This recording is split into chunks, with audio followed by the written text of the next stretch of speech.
ಸ್ನೇಹಿತರೆ, media masters ನ್ಯೂಸ್ಗೆ ಸ್ವಾಗತ. ಗೆಳೆಯರೆ, ದೇಶದಲ್ಲಿನ ಮಾಜಿ ಮುಖ್ಯಮಂತ್ರಿಯೊಬ್ಬರ ಮೇಲೆ ಕೊಲೆ ಯತ್ನದ ಆರೋಪ ಬಂದಿದೆ. ಈ ವಿಷಯಕ್ಕೆ ಸಂಬಂಧಿಸಿದ ಹಾಗೆ ಪೊಲೀಸರು ಪ್ರಕರಣವನ್ನು ಕೂಡ ದಾಖಲಿಸಿದ್ದಾರೆ. ಇಲ್ಲಿ ಕೇವಲ ಮಾಜಿ ಮುಖ್ಯಮಂತ್ರಿ ಅಷ್ಟೇ ಅಲ್ಲದೆ ಇಬ್ಬರು ಮಾಜಿ IPS ಅಧಿಕಾರಿಗಳು, ಒಬ್ಬ ಪೊಲೀಸ್ ಅಧಿಕಾರಿ ಹಾಗೂ ಒಬ್ಬ ಸರ್ಕಾರಿ ಡಾಕ್ಟರ್ ಮೇಲೂ ಕೂಡ ಪ್ರಕರಣ ಬುಕ್ ಆಗಿದ್ದು ಪಕ್ಕದ ರಾಜ್ಯದಲ್ಲಿ ತಲ್ಲಣವನ್ನೇ ಸೃಷ್ಟಿ ಮಾಡಿಬಿಟ್ಟಿದೆ. ಇಲ್ಲಿ ಇನ್ನೊಂದು ವಿಚಿತ್ರ ಅಂದರೆ ಈ ದೂರನ್ನು ಕೊಟ್ಟಿರೋದು ಹಾಲಿ ಶಾಸಕ. ಹಾಗಾದರೆ ಏನಿದು ಪ್ರಕರಣ? ಇಲ್ಲಿ ಯಾಕೆ ಪೊಲೀಸರು IPC ಸೆಕ್ಷನ್ಗಳನ್ನೇ ಬಳಸಿದ್ದಾರೆ? ಭಾರತ್ ನ್ಯಾಯ ಸಂಹಿತಾದಲ್ಲಿ ಈ ಪ್ರಕರಣ ದಾಖಲಾಗಿಲ್ಲ ಯಾಕೆ? ಇಷ್ಟಕ್ಕೂ ಕೊಲೆ ಯತ್ನದ ಆರೋಪವನ್ನು ಎದುರಿಸ್ತಾ ಇರೋ ಆ ಮುಖ್ಯಮಂತ್ರಿ ಆದರೂ ಯಾರು ಅನ್ನೋದ್ರ ಬಗ್ಗೆ ಒಂದಷ್ಟು ಮಾಹಿತಿಯನ್ನು ನಾವಿಲ್ಲಿ ನೋಡೋಣ.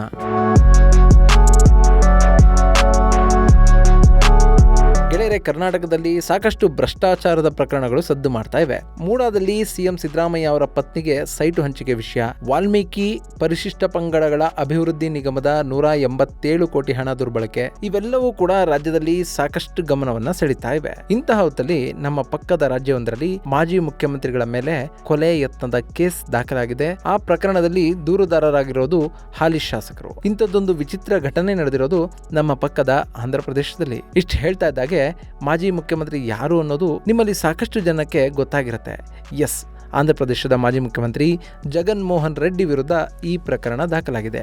ಇದರ ಜೊತೆಗೆ ಜಗನ್ ಮೋಹನ್ ರೆಡ್ಡಿ ಜೊತೆಯಲ್ಲಿ ಸೇರಿಕೊಂಡು ತನ್ನ ವಿರುದ್ಧ ಕೊಲೆ ಸಂಚನ ಮಾಡಿದ್ರು ಅಂತ ಆಂಧ್ರ ಪ್ರದೇಶದ ಮಾಜಿ IPS ಅಧಿಕಾರಿಗಳಾದ ಸುನಿಲ್ ಕುಮಾರ್ ಹಾಗೂ ಸೀತಾರಾಮಾಂಜನೇಯಲು ಹಾಗೂ ಪೊಲೀಸ್ ಅಧಿಕಾರಿಯಾಗಿದ್ದ ವಿಜಯ್ ಪೌಲ್ ಮತ್ತು ಸರ್ಕಾರಿ ವೈದ್ಯೆ G ಪ್ರಭಾವತಿ ಅವರ ವಿರುದ್ಧ ಕೂಡ ಪ್ರಕರಣವನ್ನ ಶಾಸಕರೊಬ್ಬರು ದಾಖಲೆ ಮಾಡಿದ್ದಾರೆ. ಈ 5 ವಿರುದ್ಧ ಆಂಧ್ರ ಪ್ರದೇಶದ ಪೊಲೀಸರು IPC ಸೆಕ್ಷನ್ 120B, 166, 167, 197, 307, 326, 465 ಹಾಗೆ 506 ರೆಡ್ ವಿತ್ 34 ಅಡಿಯಲ್ಲಿ ಪ್ರಕರಣವನ್ನ ದಾಖಲಿಸಿದ್ದಾರೆ. ಇಲ್ಲಿ ಜುಲೈ 1ರಿಂದ ಹೊಸದಾಗಿ ಜಾರಿಗೆ ಬಂದಿರುವ ಭಾರತ್ ನ್ಯಾಯ ಸಂಹಿತಾದ ಸೆಕ್ಷನ್ಗಳನ್ನ ಯಾಕೆ ಹಾಕಿಲ್ಲ ಅನ್ನೋದನ್ನು ನೋಡಿದ್ರೆ, ಈಗ ದಾಖಲಾಗಿರೋ ಪ್ರಕರಣ ನಡೆದಿರೋದು 2001ರಲ್ಲಿ.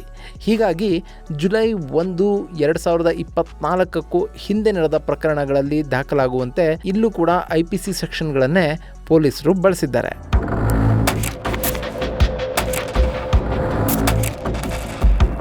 ಇನ್ನು ಜಗನ್ ಮೋಹನ್ ರೆಡ್ಡಿ ವಿರುದ್ಧ ಇಂಥದ್ದೊಂದು ದೂರನ್ನು ಕೊಟ್ಟಿರೋದು ತೆಲುಗು ದೇಶಂ ಪಕ್ಷದ ಹಾಲಿ ಶಾಸಕ ರಘುರಾಮ ಕೃಷ್ಣರಾಜು. ಆಂಧ್ರ ಪ್ರದೇಶದ ಉಂಡಿ ಕ್ಷೇತ್ರದ ಶಾಸಕರಾಗಿರುವ ರಘುರಾಮ್ ಕೃಷ್ಣರಾಜು ಅವರನ್ನು 2021ರಲ್ಲಿ ಬಲವಂತವಾಗಿ CBCID ಮೂಲಕ ಅರೆಸ್ಟ್ ಮಾಡಿಸಲಾಗಿತ್ತಂತೆ. ಅವತ್ತು ಮೇ 14, 2021 ತನ್ನನ್ನು ಪೊಲೀಸ್ ಅಧಿಕಾರಿಗಳು ಯಾವುದೇ ಕಾರಣ ಇಲ್ಲದೆ ಅರೆಸ್ಟ್ ಮಾಡಿದ್ರು. ಬಲವಂತವಾಗಿ ಜೀಪ್ಗೆ ಹತ್ತಿಸಿದ್ರು. ದೈಹಿಕವಾಗಿ ನನ್ನ ಮೇಲೆ ಹಲ್ಲೆ ಮಾಡಲಾಯಿತು. ಅಲ್ಲಿಂದ ನನ್ನ ಗುಂಟೂರು ಆಸ್ಪತ್ರೆಗೆ ಕರ್ಕೊಂಡು ಬಂದು ವೈದ್ಯಕೀಯ ತಪಾಸಣೆಗಳನ್ನು ಮಾಡಿದ್ರು. ಆ ಆಸ್ಪತ್ರೆಯ ವೈದ್ಯ ಕೂಡ ಸರಿಯಾದ ಮಾಹಿತಿಯನ್ನ ದಾಖಲು ಮಾಡಲಿಲ್ಲ. ಆ ನಂತರ ತನ್ನನ್ನ ಮತ್ತೆ ಪೊಲೀಸರು ಕರ್ಕೊಂಡು ಹೋದ್ರು ಅಂತ ಶಾಸಕ ರಘುರಾಮ ಕೃಷ್ಣರಾಜು ಆರೋಪವನ್ನು ಮಾಡಿದ್ದಾರೆ. ಈ ಪ್ರಕ್ರಿಯೆ ನಡೆದಾಗ IPS ಅಧಿಕಾರಿ ಸುನಿಲ್ ಕುಮಾರ್ ಆಂಧ್ರ ಪ್ರದೇಶ CIDಯ ಮುಖ್ಯಸ್ಥರಾಗಿದ್ರು. ಹಾಗೇನೆ ಸೀತಾರಾಮಾಂಜನೇಯಲು ಸ್ಟೇಟ್ ಇಂಟೆಲಿಜೆನ್ಸ್ ವಿಂಗ್ ನ ಮುಖ್ಯಸ್ಥರಾಗಿದ್ರು. ಇನ್ನು ವಿಜಯ್ ಪೌಲ್ CIDಯ ASP ಆಗಿದ್ರು. ಹಾಗೇನೆ ಸರ್ಕಾರಿ ಆಸ್ಪತ್ರೆಯಲ್ಲಿ ಕೃಷ್ಣರಾಜು ಅವರನ್ನ ತಪಾಸಣೆ ಮಾಡಿದ್ದ ಡಾಕ್ಟರ್ ಪ್ರಭಾವತಿ ಕೂಡ ಅಲ್ಲಿದ್ರು. ಇನ್ನು ಅವತ್ತಿಗೆ CM ಆಗಿದ್ದದ್ದು ಜಗನ್ ಮೋಹನ್ ರೆಡ್ಡಿ. ಇಲ್ಲಿ ಈ 5 ಸೇರಿ ಬಲವಂತದಿಂದ ತನ್ನನ್ನು ಕೊಲ್ಲೋದಕ್ಕೆ ಪ್ರಯತ್ನ ಮಾಡಿದ್ರು ಅಂತ ಶಾಸಕರು ಆರೋಪವನ್ನು ಮಾಡ್ತಾ ಇದ್ದಾರೆ. ಇನ್ನು ಇಲ್ಲಿ ಶಾಸಕ ರಾಜು ಈ ಆರೋಪವನ್ನು ಇವತ್ತು ನಿನ್ನೆಯಿಂದ ಮಾಡ್ತಾ ಇಲ್ಲ. ಬದಲಾಗಿ 2021ರಿಂದಲೂ ಕೂಡ ಇದೇ ಆರೋಪವನ್ನು ಅವರು ಮಾಡ್ತಾ ಬಂದಿದ್ದಾರೆ. ಆದರೆ ಅವತ್ತಿಗೆ ಅಲ್ಲಿ ಸರ್ಕಾರ ಇದ್ದದ್ದು ಜಗನ್ ಮೋಹನ್ ರೆಡ್ಡಿ ಅವರದ್ದು. ಹೀಗಾಗಿ ಅಲ್ಲಿ ಪ್ರಕರಣ ಹೆಚ್ಚು ಸದ್ದು ಮಾಡಲಿಲ್ಲ.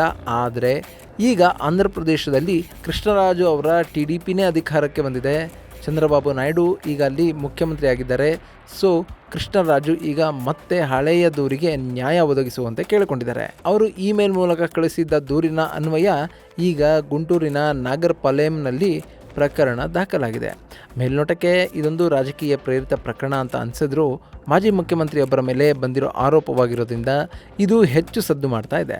ಆಂಧ್ರ ಪ್ರದೇಶ ಅಂತ ಕೂಡಲೇ ನಮ್ಗೆ ಅಲ್ಲಿ ನೆನಪಿಗೆ ಬರೋದು ಅಲ್ಲಿನ ದ್ವೇಷ ರಾಜಕಾರಣ. ಈ ಹಿಂದೆ ಚಂದ್ರಬಾಬು ನಾಯ್ಡು ಜಗನ್ ಮೋಹನ್ ರೆಡ್ಡಿ ಅವರನ್ನ ಅರೆಸ್ಟ್ ಮಾಡಿಸಿದ್ರು.